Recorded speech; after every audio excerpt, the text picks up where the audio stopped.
تو السلام علیکم گائس، کیسے ہو؟ امید کرتا ہوں خیریت سے ہوں گے۔ میرا نام ارشاد علی اور آپ دیکھ رہے ہو ارشاد علی یوٹیوب چینل۔ تو آج ہم اپنے کامیابی کے بارے میں جانیں گے جنید جمشید سے۔ تو چلو ویڈیو شروع کرتے ہیں۔ ایک کامیابی کی شکل ہے اور ایک اس کی حقیقت ہے۔ کامیابی کی شکل کا تعلق ہمارے جسم سے ہے اور کامیابی کی حقیقت کا تعلق ہمارے دل سے ہے۔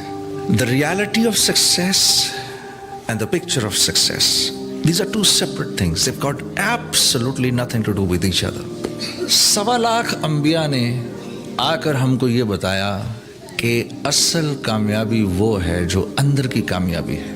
1.25 لاکھ انبیاء نے ہمیں بتایا actual success is not what we see, but actual success is what's inside. مال ہے جیسے قارون کے پاس تھا، کیا کامیاب ہو گیا؟ شہرت ہے، نام ہے جیسے شداد اور نمرود کے پاس تھا، کیا کامیاب ہو گیا؟ وہ تو اپنی کسی قبیلے کا سردار ہے جیسے فرعون تھا، کیا کامیاب ہو گیا؟ نہیں میرے دوستو، نہیں۔ یہ تھوڑی سی زندگی ہے، 60 اور 70 سال کی زندگی، جس میں اس بات کو ماننا ہے کہ کامیابی وہ ہے جس کو اللہ اور اس کے رسول کامیابی کہہ رہے ہیں۔ ہاں، نہیں تو اوہو ایسی حسرت ہوگی، ایسی حسرت ہوگی، ایسی حسرت ہوگی۔ میں تو یہاں جب باہر نکلتا ہوں نا، قسم سے ان کے گوروں کی چٹی چمڑیاں دیکھ کر میرا دل خون کے آنسو روتا ہے۔ یا اللہ، اگر کیا یہ آگ میں جلیں گے اگر انہوں نے کلمہ نہ پڑھا تو؟ یا اللہ، یا اللہ، اللہ میرا بڑا قصور ہے، یا اللہ مجھے معاف کر دے، میں ان کو وہ زندگی ہی نہیں کھا سکا جس زندگی کی طرف دیکھ کر یہ کھچے چلے آتے، کاش میں ان کو دکھا سکتا۔ یا اللہ انہوں نے سبھی کچھ تو دے دیا اپنا ہم کو، خوبصورت وادیاں بھی دے دیں ہم کو، سڑکیں بھی دے دیں ہم کو، ہمارے بچے انہی کے اسکولوں میں پڑھتے ہیں، ہاں، یہاں تک کہ ہم انہی کے ہسپتال استعمال کرتے ہیں، یا اللہ انہی کے بنائے ہوئے موبائل استعمال کرتے ہیں، یا اللہ انہی کے بنائے ہوئے جہاز استعمال کرتے ہیں، انہی کی بنائی ہوئی گاڑیاں استعمال کرتے ہیں۔ یا اللہ سب کچھ تو ان کا کرتے ہیں، ہم تو دینے والے تھے، ہم کب سے لینے والے بن گئے؟ یا اللہ ہم ان کو کیا دیں؟ ہم ان کو وہ چیز دے سکتے تھے جو چیز ان کی دنیا بھی بنا دیتی اور ان کی آخرت بھی بنا دیتی، اور وہ تھی یہ کلمے والی زندگی، یہ ہم ان کو دکھا سکتے تھے۔ اور اسی کا عزم کرنے ہم یہاں آج بیٹھے ہیں، اسی لیے تو یہ اتنی مبارک مجلس ہے، اسی لیے یہ اتنی مبارک مجلس ہے میرے عزیز دوستو۔ ہاں، مسلمان کا کیا مقام ہے؟ جب تک یہ آخری مسلمان اس دنیا میں رہے گا میرے دوستو، اللہ قیامت نہیں قائم کریں گے، چاہے یہ کتنا ہی بڑا نافرمان کیوں نہ ہو۔ جس دن یہ آخری مسلمان جس کے دل میں کلمہ ہے، یہاں تک کہ جو آخری اللہ اللہ اللہ کرنے والا ہے، جب تک یہ ہے ساری دنیا کا نظام چل رہا ہے، جس دن یہ دنیا سے جائے گا، اللہ 7 زمین 7 آسمان سب توڑ دیں گے، نہ جبرائیل کی ضرورت، نہ اسرافیل کی ضرورت، نہ میکائیل، نہ 7 آسمان کے فرشتے، سب کچھ توڑ دیا جائے گا۔ اس لیے تو ہم اللہ کے خلیفہ ہیں، اسی لیے تو ہم اللہ کے خلیفہ ہیں۔ آپ سوچو، میں نے ایک دوست سے پوچھا، یہ گاڑی تیرے لیے، تو گاڑی کے لیے ہے؟ یہ گاڑی میرے لیے ہے یا میں اس گاڑی کے لیے ہوں جو اتنی اچھی لگ رہی ہے؟ نہیں، یہ گاڑی میرے لیے ہے، یہ گاڑی نہ ہوئی تو میرے کام پھر بھی بن جائیں گے، میں نہ ہوا تو یہ چل نہیں سکتی۔ اسی طرح یہ ساری کی ساری کائنات صرف میرے آپ کے لیے ہے، صرف میرے آپ کے لیے۔ کیا اللہ کو کیا پڑی تھی؟ گھوڑا ہری گھاس کھا رہا ہے تو ہم سے کہتا تم نیلی گھاس کھاؤ، ہم کو کھانی پڑتی۔ واہ، 4 تو موسم دے دیے، 4 موسم دے دیے، چاروں موسموں کے مختلف پھل دے دیے، اور ہر ایک کا مختلف مزہ دے دیا۔ یہاں کے سیب کا مزہ کچھ اور، جاپان کے سیب کا مزہ کچھ اور، پاکستان کے سیب کا مزہ کچھ اور، ہزاروں طرح کے آم دے دیے، انگور دے دیے۔ کس کے لیے؟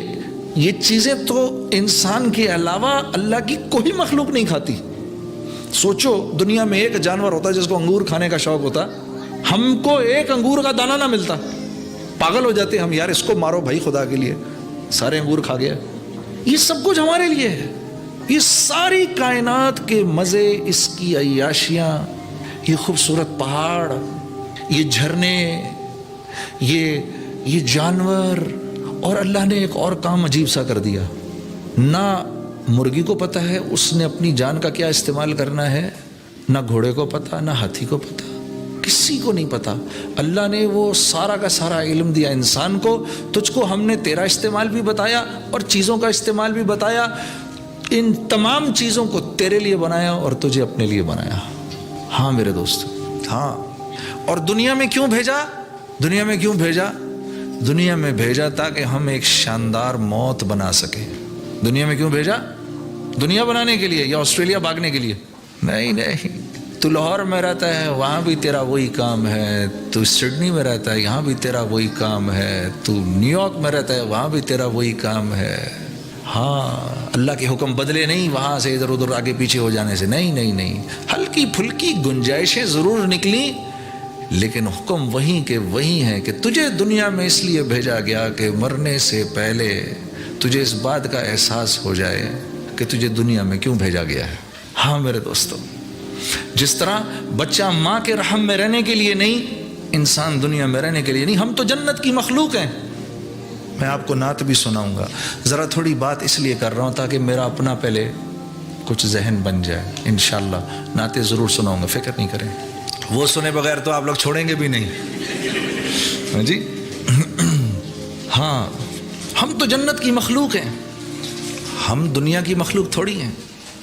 ایک گھر سے ہمارا دل تھوڑی بھرتا ہے، ایک سونے کی وادی سے ہمارا دل تھوڑی بھرتا ہے۔ اللہ کے نبی کا ارشاد بتاؤں آپ کو، آپ نے فرمایا، کم و بیش الفاظ ہیں، انسان کے پاس 2 سونے کی وادیاں ہوں، اس کا دل کرتا ہے کہ مجھے پھر بھی دل کرتا ہے تیسری مل جائے، اس کے پیٹ کو تو صرف قبر کی مٹی بھر سکتی ہے۔ اللہ کے نبی کا ارشاد ہے۔ ساری دنیا کے انسان مل کے، ساری دنیا کے انسان مل کر ایک انسان کی ایک خواہش کو بھی پورا نہیں کر سکتے، ساری دنیا کے انسان مل کر۔ کیوں؟ کیونکہ یہاں ہمارا دل نہیں لگتا، ہم تو جنت کی مخلوق ہیں۔ ہمیں تو ہزاروں کے قریب گھر چاہیے، ہمیں محل چاہیے، ہم میں سے کوئی بیمار نہیں ہونا چاہتا، ہم میں سے کسی کو بڑھاپا نہیں چاہیے، ہم میں سے کسی کو کمزوری نہیں چاہیے، ہم میں سے کوئی ہم میں سے دنیا کے اندر اللہ نے پابند کیا اپنے ساتھ ایک بیوی رکھ، گنجائش دی 3 اور کی، ہاں، لیکن اس کے باوجود بھی خواہش ہے ایک سے زیادہ بیوی ہو، یہ ایک فطری بات ہے۔ کہا یہ ساری خواہشات تیری جنت میں پوری ہوں گی۔ یہ انسان تو ہے ہی نہیں یہاں کی مخلوق۔ اب جس کو جنت کا نہیں پتا، اس سے زیادہ پریشان آدمی کوئی ہو سکتا ہے؟ اسی لیے تو ہم انبیاء کا شکر کرتے ہیں، وہ آتے ہیں، آ کے ہمیں بتاتے ہیں جس جہان کو تم ڈھونڈ رہے ہو آؤ ہمارے پاس آؤ، ہم تمہیں بتاتے ہیں وہ جہان کہاں ہے۔ تبھی تو مسلمان مطمئن رہتا ہے، ہاں، تبھی تو تھوڑے کے اوپر مطمئن ہو جاتا ہے۔ یہ لوگ جو ڈزنی لینڈ بناتے ہیں، کیوں بناتے ہیں؟ وہی جنت ہی تو ریکریٹ کرنے کی کوشش کرتے ہیں جو ان کے دماغوں میں پھنسی ہوئی ہے۔ یہ بھی میری آپ ہی کی طرح ہیں، جنت سے نکالے گئے۔ تو اللہ ظالم تو نہیں ہے، یہ ساری خواہشات بھری ہوئی ہمارے اندر، نعوذ باللہ، اور اللہ پاک کوئی ناانصاف تو نہیں ہے۔ ان تمام خواہشات کا دل کے اندر ہونا اس بات کا ثبوت ہے کہ اس جہان کے بعد ایک جہان ایسا کہیں آنے والا ہے جہاں یہ ساری خواہشات پوری ہوں گی، اور جو مجھے اس جہان کا بتا دے وہ میرا سب سے بڑا محسن ہے۔ ہاں میرے دوستو، ابھی مولوی صاحب نے کیا پڑھا؟ ان الذین قالوا ربنا اللہ ثم استقاموا۔ ساری بات کا لب لباب مولانا نے بیان کر دیا۔